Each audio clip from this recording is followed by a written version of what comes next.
It's cold out there. The nights are drawing in. So I thought, to help us feel a bit more cosy, I'll read some excerpts from my two new books, Need to Know, A History of Baking, and A Philosophy of Puddings. The idea being, talk of all these nice baked goods and steamed things. We'll warm our cockles. Let's see. This first one is going to cast our minds back to sunnier, summery times, because I'm going to read out from Need to Know, The Great Cream Tea Debate.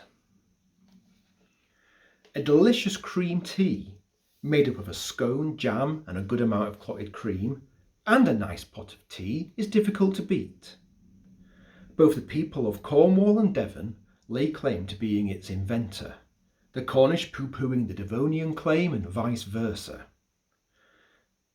There is an important difference between how the two counties prepare them. For a Cornish cream tea, one applies jam first, then clotted cream. In Devon, it's cream first, then jam. Both counties believe that the other's method is the work of heathens. The argument endures because the reasoning behind both arguments seems watertight. It's jam then cream because one always puts cream on top of sweet fruity things, strawberries, fruit pies, etc. The opposing argument says clotted cream is so thick it does the same job as butter, and it's very difficult to spread it over soft jam. So therefore, it's cream then jam. I have always rested upon the latter argument. However, after some experimentation at home, I have concluded that both are correct.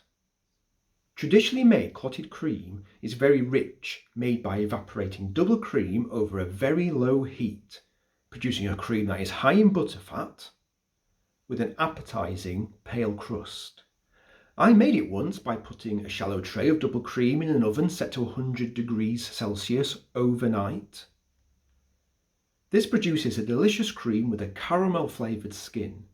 It's also quite runny, a similar viscosity to honey, and is best spooned over jam.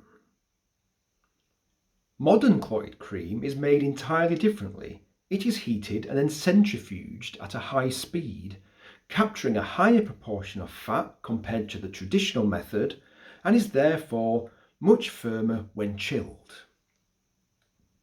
Very difficult to spread over jam. So there you have it. Prepare your scone the Devonian way if your clotted cream is shop bought, or go Cornish if it's traditionally made. By the way, the cream tea is a surprisingly modern invention, and the earliest printed reference of one appears in a 1932 article in the Cornishman newspaper. At this time, scones were not part of a cream tea. Instead, Cornish splits were served. These are soft and pillowy in rich bread rolls, and many reckon that the split is superior to the scone in a cream tea. Apparently, the Devonians adopted scones before the Cornish, and so we have another situation where the friendly rivalry between the two counties is stoked.